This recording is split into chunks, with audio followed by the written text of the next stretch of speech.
Hello and welcome to the final Spoilercast done by the Cutie Art Crusaders for Season 5. Today we're going to be spoilercasting Season 5, Episodes 25 and 26, the Cutie Remark, the season finale. But first, my name is Flutterguy317, and today I am joined by Rainbow Plasma. Hello. Burndowen. Yo. And Atmospark. Hey. We got the whole gang here. It's been like, what, a month and a half since we've all been together? I know, yeah, right? The whole gang is here. It's so weird. So we're going to do this kind of a little bit differently. We're going to first review the finale episodes together, and then we're going to review the entire season, what we thought of it, what some of our favorite moments were, etc., etc.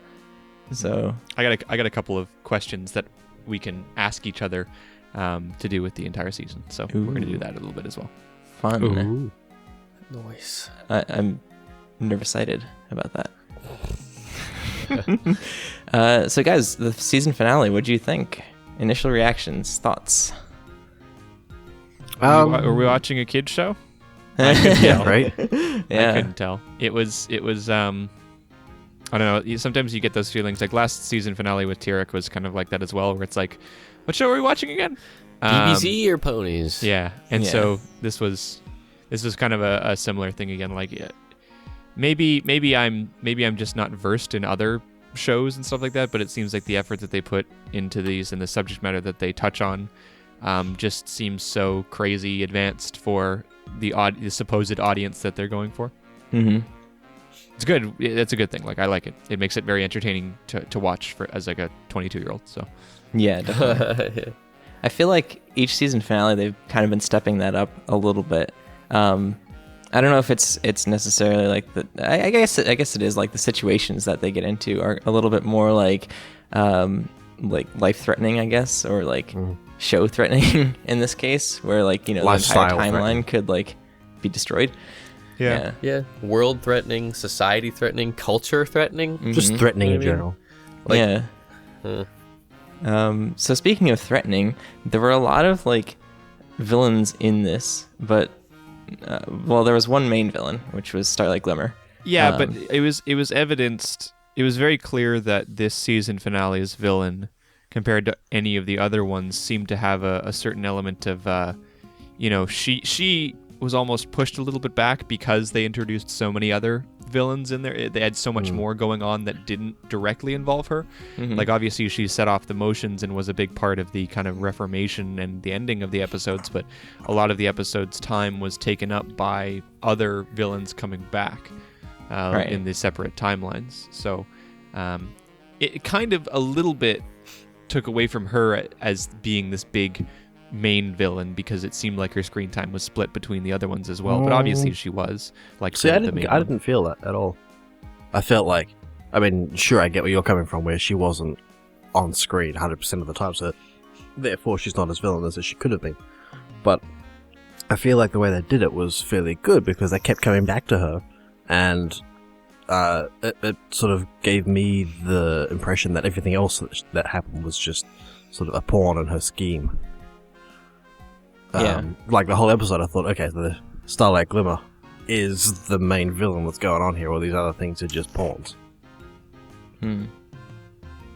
Also, it was good to see King Sombra as an actual villain. Yeah, that was good. So let's go through each of the different timelines. So first, we had King Sombra, which was by far the most interesting timeline that they went to, in my opinion.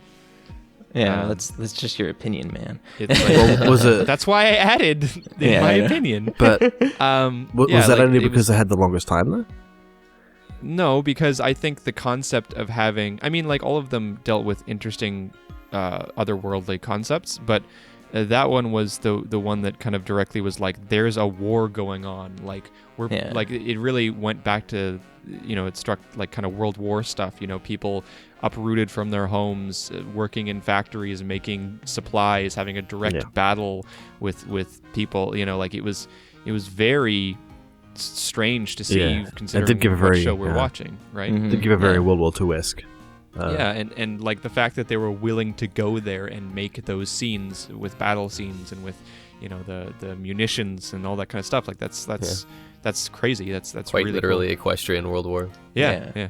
And I mean, in the other timelines, which we'll get to in a little bit, like they kind of implied that, but part of it was because they showed it the most, yeah. But this one was more like upfront, like things have gone wrong. Like there is a world war, and like again, like I don't think I could have ever predicted that they would ever go there. Right. Yeah, it was interesting to see like how each of Twilight's friends kind of took part in the whole war scenario too, where like Pinky was with Maud as part of like the drill squad, and Rainbow Dash was like on flying patrol and stuff, and that was like not even connected to Twilight. Like Twilight didn't even see that happening. That was just like right. The only person that she actually saw was Applejack. Yeah.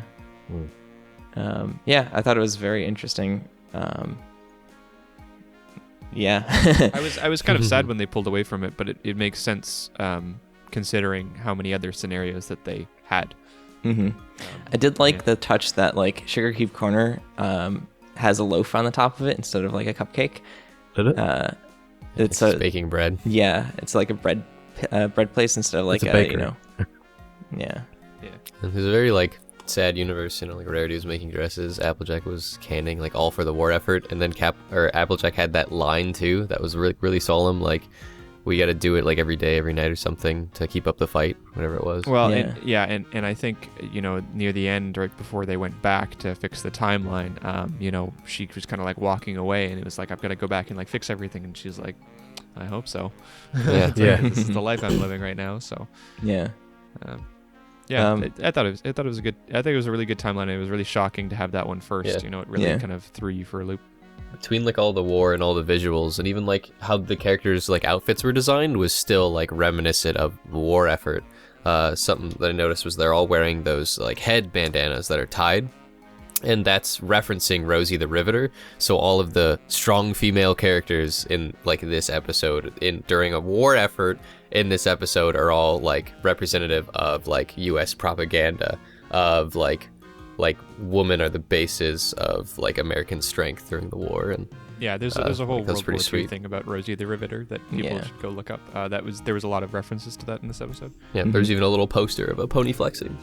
Yeah, I feel like to kind of go off of something that you mentioned earlier, Bern, like with that line from Applejack, it's like the actual episode where Sombra kind of first appeared still like felt very happy and joyful and stuff, and it wasn't like if we don't stop him, like the world's gonna basically end in war. But I feel like in this episode, and this is probably like the first time that I have felt like this is a very real episode where it's like it's a war. Like if they didn't stop Sombra, like the world as they knew it would end. Well, I think Joel brought up a great point, which was it really gave weight to Sombra, and I would argue that it gave weight to all of the villains. Yeah, absolutely. Or at least a lot of the villains. Chrysalis was another one that I thought, and Nightmare Moon, all of them, because they were only really around as villains for like one episode or so, or maybe a two-parter for some of them. Like it's hard to really get the impact of like what happened if we didn't stop them, right? Because the show is very happy, and in between these crazy villain things, we have a bunch of slice of life happy things, and so, you always assume that people are going to win at the end of the episode and that they're going to solve it, and it's like you never really understand the weight of like how important it is that they do stop them. Yeah. Even if just only one of them manages to escape, you get something horrible where the entire world changes. Yeah. Yeah. And I think that like not even Twilight or her friends kind of understand the weight of that until like this episode. Yeah. Yeah. But at least Twilight doesn't. Yeah. Yeah, I think the only one that they tried to show that was Discord a little bit, because they showed what his world was like before. But even that one, he's such a kind of lighthearted villain. Then it's out of all the villains, we got the biggest glimpse of like what like the Discord future, right? Because like everything actually did go haywire, and then they had to like fix everything while Discord were already messing stuff up. But I mean, we don't know what would happen if changelings like imposed like total war and took over, and we don't know what happened if like Sombra escaped the Crystal Empire. Like he was kind of a joke villain, right? People laughed at him. All he said is crystals, and he hissed and like oh no, spooky. But now like we see like if he did succeed and take over the entire Crystal Empire, like it's called the Crystal Empire for a reason, it was really bad. It was really bad. Yeah. I'm glad they did that because like Joel was saying, it really gives more weight to these characters. Yeah. Speaking of which, Chrysalis was one that I thought, she had her own brand of evil during her episodes, and so I don't think she was an insignificant villain. But again, you kind of lose sense of like the scale and the importance of stopping her. And so when you get to see the timeline that they went back where she was taking over, like, it was very like all of the ponies were like stuck in a forest, like refugees in a forest camp. Yeah. Well, some of them, Rarity and Rainbow Dash had already been changelinged. Well, I don't know if they not, yeah. not changelinged, so to speak. They're just, those happened to be changelings when they entered the scene. Yeah, but then where are the real ones? Yes. What? Yeah. They weren't. Correct. Yeah, they weren't the real ones. Yeah, but so we don't know what happened to the actual characters in the Oh universe. God, what happened to them? They could be sure. dead. Yeah. I've had all the love sucked out of them. But obviously they wouldn't have used them as decoys or I don't know what the hell they were doing. They obviously knew that they were going to be caught. So maybe those forms, maybe the three of them had died and they were using those forms to mock the camp when they walked in or something. I don't know. Yeah. But yeah, it seems like there's a lot of weight. There was a lot of weight to that as well because these ponies were being trapped and then they were about to be taken over. In the war one, we saw the efforts of an ongoing war. That one was more like the fight is now here physically. You need to get back. Yeah, it was like the rebels versus the Empire. Yeah. Right, yeah. Exactly. Or In fact, just literally what it was. the Axis versus like evil, Yeah. It's the Allies versus the Axis. Yeah, but I would. That was to me that this Chrysalis one was less like warlike and more. There's other stories, kind of like Joel was saying, the rebels and the Empire, that kind of thing. Yeah. So yeah, that was a really cool timeline. Although it was fairly short. Yeah. I did like, and one of you guys pointed this out when we were rewatching it, how like some of the changelings had already infiltrated the camp. Like the little kid changed into a changeling. There was one when they started to attack, when they revealed that they were changelings, they cut to a shot where there were two ponies standing together and one of them changed into a changeling. And I thought that was a really nice touch because it kind of gave weight to the universe that like that's the reason why they found them is because they started infiltrating them. Yeah. It kind of like it was unnecessary to add that like level of story in there, but there was obviously more there that could be explored, and people who want to write more about it will There's have going to be something to go fanfics. off of. Yeah. So I thought it was just a nice little like world touch. It built a world that really didn't need to be because it was only around for 5 minutes. Yeah. Right. It was a good touch. I also enjoyed like the role Zecora played because like she kind of explained what was going on in the universe and then also gave Twilight kind of perspective of how like bad things are going, and even like the quote with the river, like talking about time, like disrupting stream things. So like every character that she interacted with in the world was kind of like very influential on how things like the gravity of obviously everything going awry, like talking to Applejack or talking to Zecora. I feel like maybe with the exception of Nightmare Moon, I guess Rarity was the only character she really talked to when in the last one that we haven't talked about yet. Yeah, Rainbow Dash talked at her.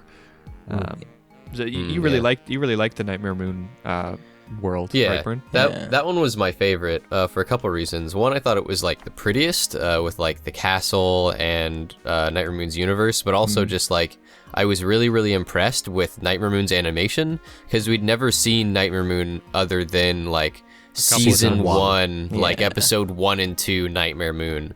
And they then flashed like back at I some think point when they were she had showing a cameo, and then there was like Angry Luna and some other things, right? Yeah. But And then like, there was the Tantabus episode. There was a Nightmare Moon. yeah, a little bit. definitely. But this one was like the most extension. Yeah, this is the most screen time she'd had in like 5 years.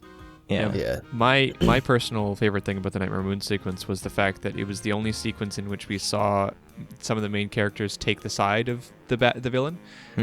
They were all against Sombra in that war one.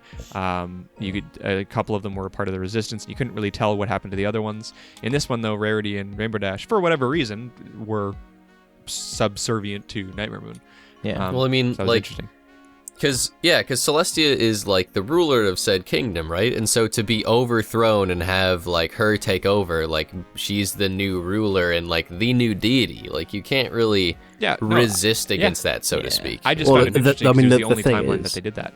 Yeah. Well, I mean, the thing would be, Nightmare Moon said that she didn't say that she'd overthrown Celestia. Did she? Well, she she said she imprisoned locked them in the moon. Celestia. Yeah, Yeah, she locked her in the moon for 1,000 1,000 years, years, but then Rarity and Reputation that would have grown up with Luna as the Nightmare No, Moon because as the she ruler. came back. Remember, she came back in season 1 when they were adults. Yeah. Yeah. Remember Okay. the 1,000-year thing? Yeah. Okay. Yeah. Yeah. So Yeah. it was just like I understand the motivations behind it. Like when your ruler changes, like what can you do? Some people just it's all you can do in order to survive. All enemies are taken out or whatever. It makes sense, but it was just interesting because that was the only timeline in which they really explicitly were like these characters are on the villain's side for Yep. one reason or another. I gotta say, Rainbow Dash this was obviously the biggest one there. Yeah. This timeline was also the cleanest, I found. Because, like, the first one is, like, so grungy because of the war and stuff. And then the second one, they were in, like, the forest with, like, moss and, like, slime Mud and stuff. and- Yeah. Well, this was the timeline that was paste on them. post-war, right? There was a war Yeah. in that timeline, but they were posted. Well, like, was there? I maybe mean, There was a like, battle of some sort. I mean, the maybe night not a lasts world forever. war, There's but- Nightmare Moon, and she banishes Celestia to the moon. Like, I mean, there's definitely some kind of like battle or like conflict between Nightmare Moon and Celestia. But like, was there a war? Is it just like there's eternal night, and it's like now there's Luna, now there's like what happened to Celestia? Yeah, because, she's like, banishing the moon. What do you do? like, season 1, like, Nightmare Moon shows up and Celestia is just gone. We don't even know Yeah. what happened to her. So, like, Poof. it could have been just like that. She insta-banished to the moon or something like that. I don't know. Mhm. Yeah. So that was the last timeline where we kind of got where it was Twilight and Spike on their own, and then the final timeline that we saw with Starlight Glimmer joined them was kind of this bleak, like, nothingness. No, you Everyone's missed a dead. couple. Yeah. Well, I So mean, is- there was a couple in between. There was Oh, the yeah. Discord one and the Flim Flam weird Yeah, one. which Yeah. was interesting. Yeah. I was funny. watching it with Silver, and we were trying to guess who was coming up. We actually completely forgotten about Tyrek and the Flim Flam brothers. Didn't even consider them as villains. Yeah. But yeah, that final one was very interesting. Bern and I kind of talked about it while I was going on, and we agreed that we loved all of the sequences, but the only complaint that we had was we felt like some of the sequences were misordered. Hmm. Go ahead. I was just gonna say I felt personally, the way that they sequenced it out was Twilight brought whatever her name is to Sunset Shimmer. the I mean, future. Starlight Glimmer. the future where it was all bleak, and then they were brought back to her past to explain the past, and then they came back to finally have her finally have their final confrontation and then have the reformation. I feel like Yeah. it would have been a perfect opportunity to do that in the opposite order and have them go to the past, explain why she hated it, and then Twilight goes, well, I'm going to take you to the future, show her what she's done, and have that be an opportunity for her to go like, oh God, what have I done? Yeah. Yeah. Because what I was mentioning Small while we were little nitpick. what I was mentioning while we were watching the episode is like the sheer amount of like emotional gravity that scene holds. Like to go to some like a future or to go to any like a place, and it is a complete desolate, dead, void wasteland. Like and like everything is like completely desaturated. The color, the hope, the everything is missing, just gone and dead. Everything's dead, and to be taken to a place like that and like put in that, like that's one of the darkest scenes that I've seen in the show for a long time. Yeah. To just like have two characters be there and like this is the world, everyone's freaking dead. Yeah. Like yeah, and so I just felt like that like they could have used the like that scene specifically to like weigh in like what Starlight Shimmer was like doing to this universe, like doing to the world.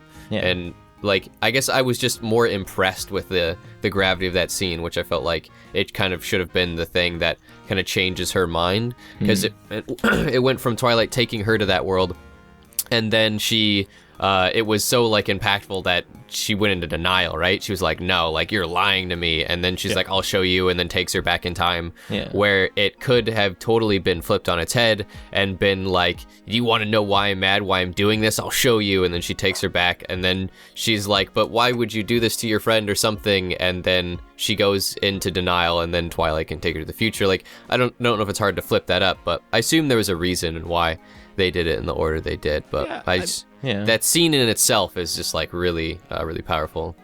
Yeah. I think I it was felt just like kind of a flowed. preferential thing. Like when you're talking about flipping them, I think it's kind of just preference. I think they both worked in their own way. I mean, I feel like it flowed well.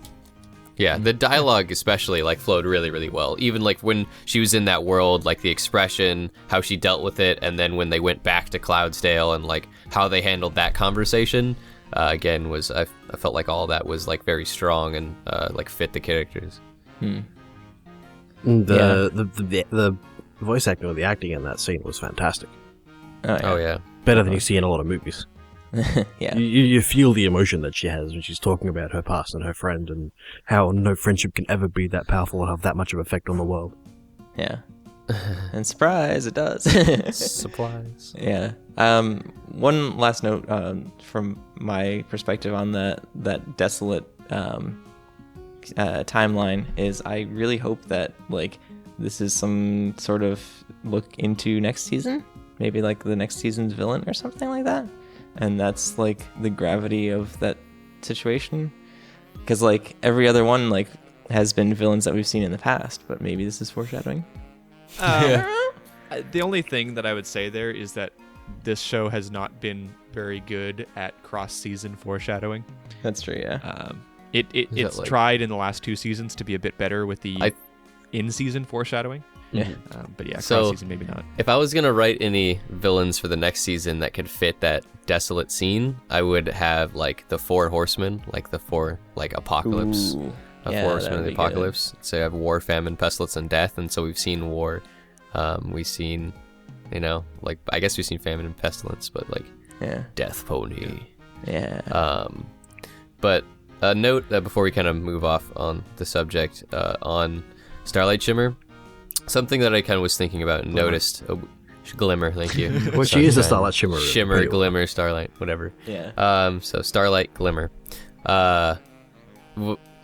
We were talking about how because of her, we revisited all of these old villains, and like it increased the gravity that they held, right, and like the impact that they could have on this universe. And what that reminded me of is kind of how the Marvel universe handles like certain villains, and some of the most powerful and threatening villains aren't like a specific character, a specific villain. It's when these like villains create like a team, right? Or it's also like one specific villain who can go and take all of these other villains and then like impose them on a certain universe or a certain timeline, because Marvel loves to mess with those alternate timelines. So it reminded me kind of how like some of the like spookiest and most powerful, scary villains in the Marvel universe aren't even the most impactful ones. It's the ones who have the biggest influence on that timeline and that universe that you know and love. And so I felt like Starlight Glimmer kind of played that role. Time villains are often not very threatening. They don't seem very threatening by themselves when compared to other villains, but you're right, they often do have the most impact because they don't quite realize how much things can change. Yeah. It's that situation where like they themselves may not be the most impactful, but the sum of all other villains is the most impactful thing that it could possibly be, Yeah. Anyways, I thought it was a really good end to the season. I was really impressed with the kind of subjects that they brought. To me, the season, the beginning of the season was a cool episode, but I was kind of like, how I know what you're setting up for, right? But I don't see how you're gonna turn this into like a really good season finale. And I think they did a good job of it, using the time travel stuff, exploring old episodes, and kind of using the strengths of the old episodes and combining that with new stuff. So I thought they did a really good job. It was quite impressive and really touched on some topics that I was very surprised that they were able to touch on, because I would have never guessed that they would in a million years. So congrats to them. Really great job. The one criticism, and it's minor, that I have is that I feel like the whole like flashback to Starlight Glimmer's past, and like her whole reasoning behind like why she created this entire society and like why she's shown up in both the intro and the finale seemed a little weak to me. Like she's overreacting, but that could just be her personality. It could just be like that.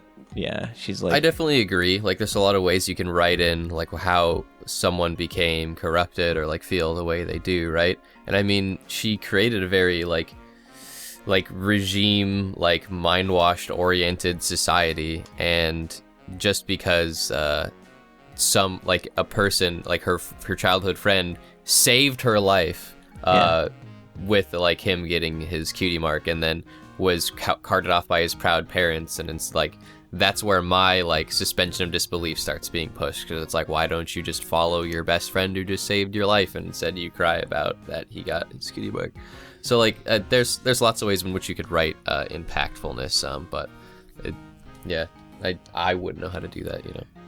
I think what did work for me in that regard was like the fact that when you think about years that have passed since that, if she was allowed to sit and stew on that as opposed to like being forced to confront it, or you know, if she didn't have parents that, you know, really, you know, allowed her or gave her some you know, like, hey, just grow up or whatever, you know, like they didn't have any like sort of form of punishment, or they didn't basically what I'm trying to say is that if the character had something happen and then allowed to stew for however many years, you know, assuming that she's in her mid-20s and she was what, like 6 to 8 when that happened, you know, that's maybe 20 years that has been going on in her life. Her entire life becomes about it. It starts consuming her, right? Which is kind of the whole thing behind, like, she was crazy enough to do that village in the first place. So, you know, while I do agree that like it's a bit of a silly thing, I can see how a silly thing can turn into something this big when it becomes your entire life. Yeah. Over time. Yeah. And I don't know like how they could have written it like so that it would seem, I don't know, I guess more impactful. But yeah. And then also just the whole like her whole Reformation thing also seemed like it wasn't rushed. Like the whole Discord Reformation episode felt rushed to me, but I feel like it I don't know, it kind of dragged on a little bit. I think if you flip it around, you lose a little bit of that. Like you lose a little bit of that sense of like, oh, this happened quickly. I feel like the thing is that they have to reform people quickly because they've only got so much time in an episode. Right. Yeah. And the best way to do that is to have a big, impactful scene which justifies a quick turnaround. In my mind, that scene is when they go to the completely dead future. There's a look that she gets on her face. Twilight's explaining things, and it zooms out to like a look on her face, and the look is exactly, what have I done? And I feel like with a bit of rearranging, they could have made that moment the moment where she completely reformed. And then it's like, and I feel like even though it would have been the same time, it would have been a little bit less like, oh, that was quick. But again, like I think it still came out really well, and it was nowhere near as quick as a lot of the other reformations that we've seen in the season. I don't feel like it was rushed at all. I feel like they've learned from the community response to the other ones how it was just too quick, and there's no way you can turn around that quickly and change your whole 2 episodes personality. helps. It's true. 2 episodes help. Like I feel like the second half of that second episode, so that's like 15-20 minutes or so. That's like 10-15 minutes was all reforming Starlight Glimmer. Yeah. It was since they went to the desolate future and she saw what became of the world after she ruined Twilight's friendship with her friends. And then she started freaking out and going, oh, what have I done? And then started taking it back to her future. To her past, sorry. That whole thing was... Yeah, it was better than Diamond Tiaras, so... Yes. Yeah, like, out of all the reformations that we've had, it was like hands down the best handled. Like, obviously, because it was a finale and it was a 2-part episode, so it was the largest one we've ever had. Much better than Trixie's. So. Yeah, that's fair. Yeah, definitely better than Trixie's. All right. There was no Trixie, so, yeah, there was no Trixie episode, and that's a good transition to try and talk about the season as a whole. I'm trying to pull you guys away from it because we do want to talk about the season as a whole. So season 5 was an interesting season. We had the first 13 episodes separated by a couple months, like maybe 2 months, and then we had the second half of that. They're actually directed by different people, which is interesting. But overall, the season did still feel coherent, in my opinion. And we had lots of really crazy things happen. We had the CMC get their cutie marks finally. We had, the slice of life episode, which is crazy. We had a bunch of characters coming back. That was one of the huge themes of this season. We had Tank coming back. We had Gilda coming back. We had just a whole bunch of, I'm sure you could list even more that were coming back. Zukora. Yeah. So overall, I guess to kind of, it's hard because we want to talk a little bit about the season as a whole, but it's hard to do that because it's such a big deal. So I'm going to try to like narrow it down to like better questions and to try and get a sense in general of the season. So I guess the first question is kind of like, what do you guys think was your favorite episode? Which one was the one that you enjoyed watching the most out of season 5? Princess Big Mac. Okay. So that one was not Princess Big Mac. It's Brotherhood Social. Yeah. Yeah. But it was, Or no, it was Princess female Big Mac was the Tantibus. Yeah, she was the Tandem's episode, but I don't know, I just thought Big Mac cross-dressing was funny as hell. Okay, but, right. So like, are you thinking of the Brotherhood Social one?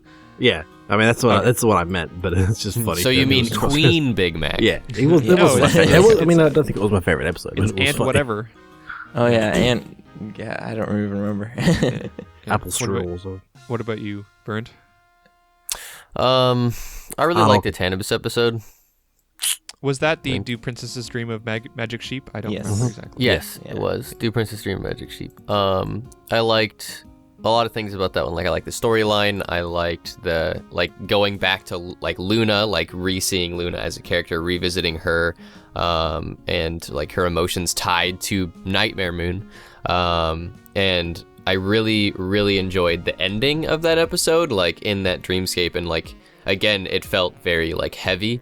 And like we talked about like gravity, it felt very strong, and like the sense of gravity, this giant monster going to enter the other universe and tear through a giant hole in space. And it reminded me of other things I'm a fan of, like another movie, Princess Mononoke. It reminded me of the Nightwalker from that movie, and I got the most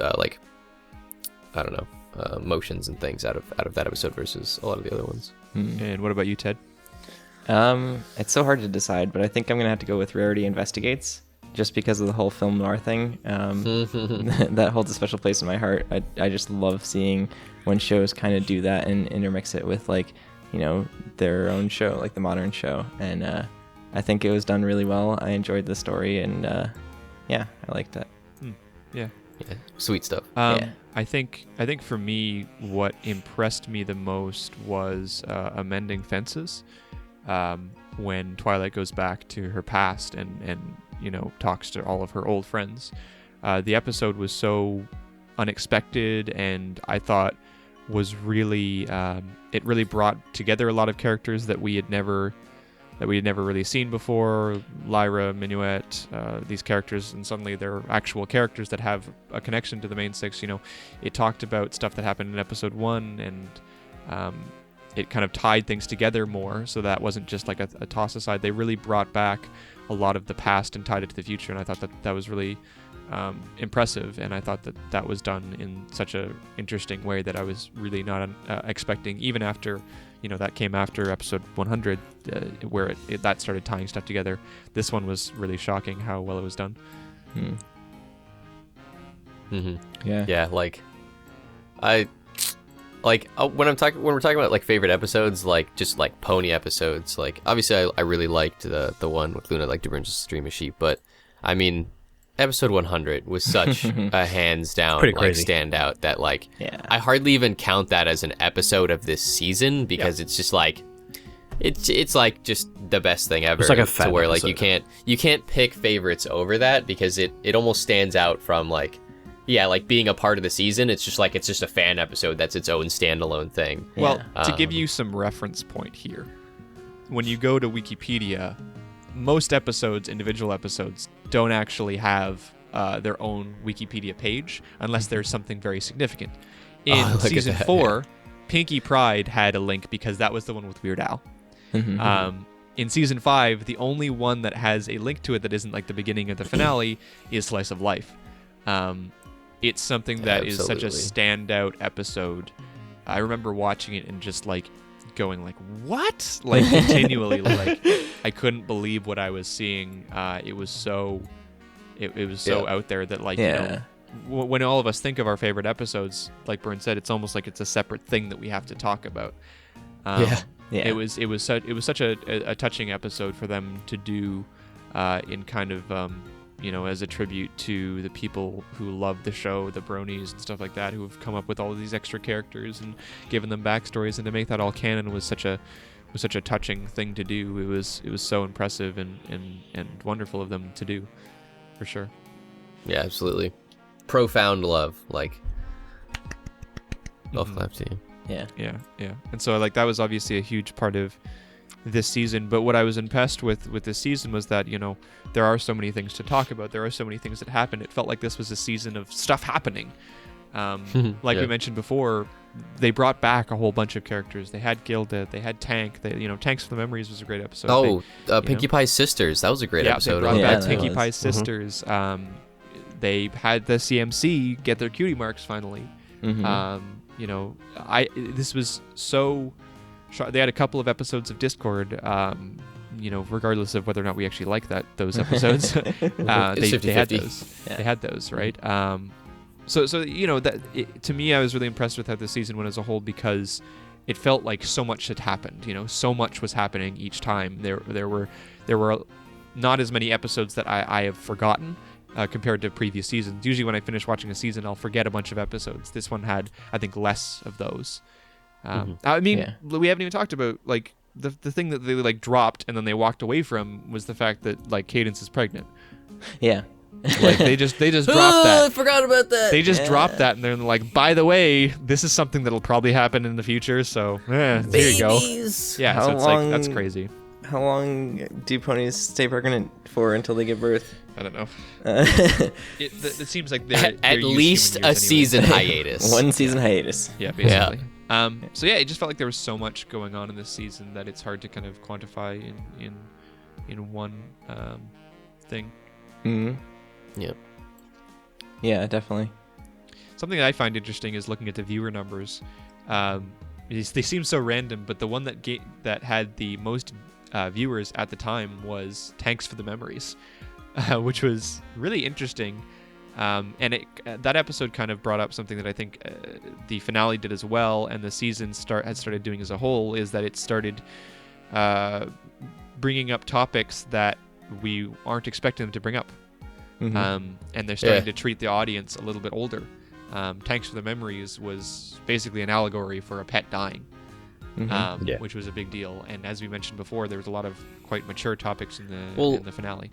Yeah, it was a subtle way of handling a pet dying, but I think it was more an allegory of like handling loss, quite like literally handling like death, like in a family or, you know, a pet.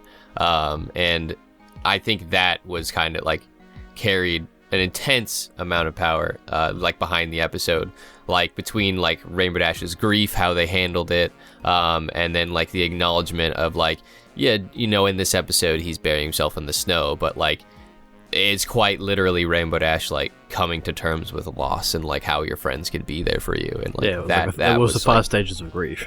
Yeah, that was really powerful.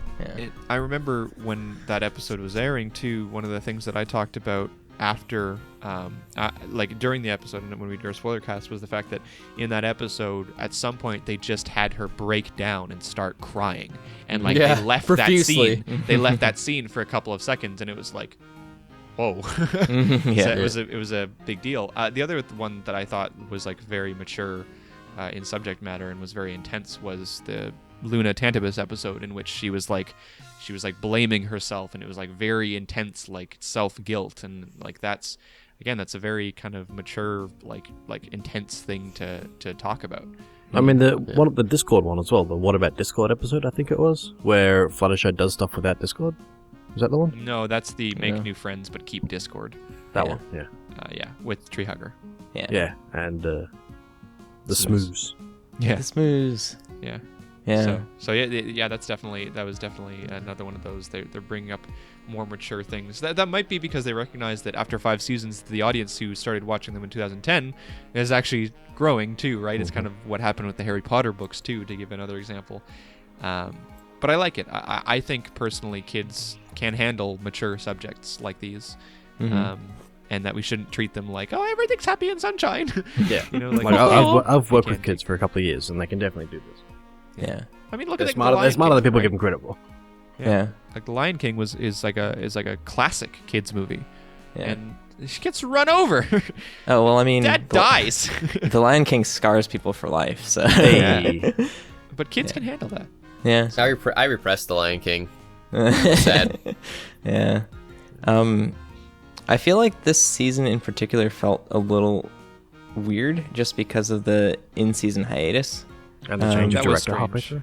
through. Yeah. When you look at like the viewer numbers too, the Yeah, they hiatus drop kinda significantly. reflects. Yeah, because like it's Yeah. like picking up, staying around like 500,000 to 0.4 million, and then Boom, hiatus. in June it starts going down, and then like hiatus, and then it stays at 0.3, 0.4. It's Yeah. like maybe it's just not prime viewing times during the year, but it's also like that forced in hiatus instead of building up momentum and popularity behind the show and like people watching it like people forgot about it. Yeah, like if you look at season 4, it steadily increases over the second half of the season, except for the inspiration manifestation. So this is a good time to kind of talk a little bit about the future of the show. I've mentioned before on previous ones that I believe the show isn't going to go any longer than I think 8 seasons. I think 8 seasons is the absolute maximum that they could go. But they obviously are having a season 6. And so I was curious to hear what your guys' opinions on the future seasons were, what you guys maybe would like to see, when you're expecting it, that kind of Well, thing. 2 rumors that I've heard is that the season 6 will start this year, but there's only 2016. like 2016. yeah, I heard it was going to be this year, but there's only like a month left of this year. Yeah. Shanann. And the movie that's confirmed for 2017 will be the end of Generation 4. Right. Yeah. I kind of feel like that will be kind of a natural end. I don't know if they're going to try and push any seasons past that, but I do kind of feel like if they want to end it, like go out with a bang with that big movie, and Or there might be Yeah. spin-offs with like the Cutie Art Crusaders having their own season or something. Maybe. yeah. Maybe. Yeah. That makes sense. to me. Like, if there's any way you should like go out in a last hurrah with the season, and if you have the funding for it, which they do now, I feel like a movie's a perfect way to do that. Yeah. Also, Daniel Ingram gets to work with a live orchestra, which is awesome. Yeah. Yeah. So that'll put us at about 6. Maybe they'll squeak in a 7th. But that kind of makes sense to me. I think if they go too far past that, then you start getting into like, Simpsons much. territory. Scrubs Yeah. 69. Yeah, I think it's just you can tell that we've ridden past the peak of the show. Not to say that the quality isn't still up there, because I think it is. Season 5 had tremendous quality, one of the best qualities. I think they're still improving that quality, but when it comes to general populace interest, I think we've kind of passed the peak there. I think that was something. Well, that I mean, I think season that's true 4. amongst the older fans, but the younger kids aren't really going to care. Yeah. Yeah. But mean- even if you look at like US viewer numbers in season 4 compared to this season, like there's a noticeable difference. Yeah. Well, because the amount of people that watch it that are younger kids, I mean, it's if you just discredit all of the older fans, you're not going to get anywhere near those numbers. Yeah, Like- absolutely. I don't Like- understand what you mean though. What I'm saying is that our the numbers are we've passed the peak viewing numbers. Mm-hmm. Yeah. But I Right, mean, little like- kids are always going to watch it. Yeah, Sure. no, I definitely agree, Joel. Like little kids are always gonna watch it, and like that's like the main demographic and like the main audience, right? Yeah. But I feel like what we're kind of noticing is that this show, it reached a peak of not just kids, not just relying on any kids to watch this, right? It was like kids, adults, and families, and it was very popular, and like we can see that just looking at like Wikipedia, like viewer numbers. Like there was almost 0.8 million who watched the finale of last season, where it was only 0.3 for the finale of this season. Like that's a huge sad dip in just like ending season amount of viewers. And so like obviously like I can't judge too much just like trying to act smart looking at a Wikipedia link, but it's more just like you can't rely just on just kids to be able to hold through this cartoon, because like this cartoon's longevity in life has not been just attributed to the children. Like obviously My Little Pony as a franchise was all just about little girls, but this show as a success has not been just little girls, you know what I mean? To me, season 4 was a very big like peak in terms of fandom stuff, and I think the seasons that we're seeing right now in season 5 and the later ones as well, I think they're rewarding to people who are willing to continue watching the show. There are lots of people that we know who have dipped watching the show and haven't watched season 5.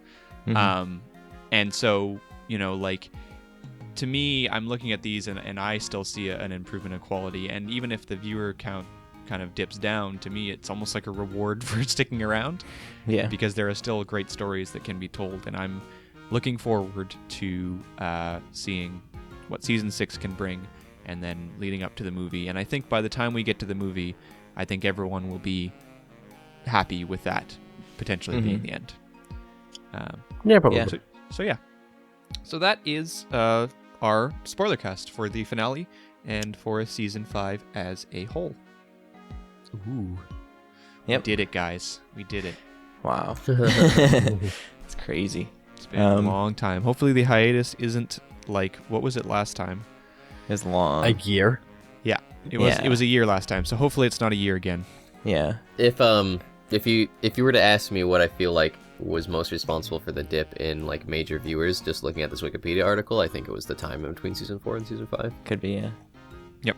I know there's like been points in the show that like have certainly caused people to dip off, but that's for another maybe spoilercast or something. But, I mean, viewers are fickle. Like people are very fickle, and so is their interest. And like the amount of time that was in between the 2 seasons is just like people moved on to bigger and better things. Like other amazing cartoons came out with extremely strong seasons, like Gravity Falls or like Steven Universe or whatever. Yeah.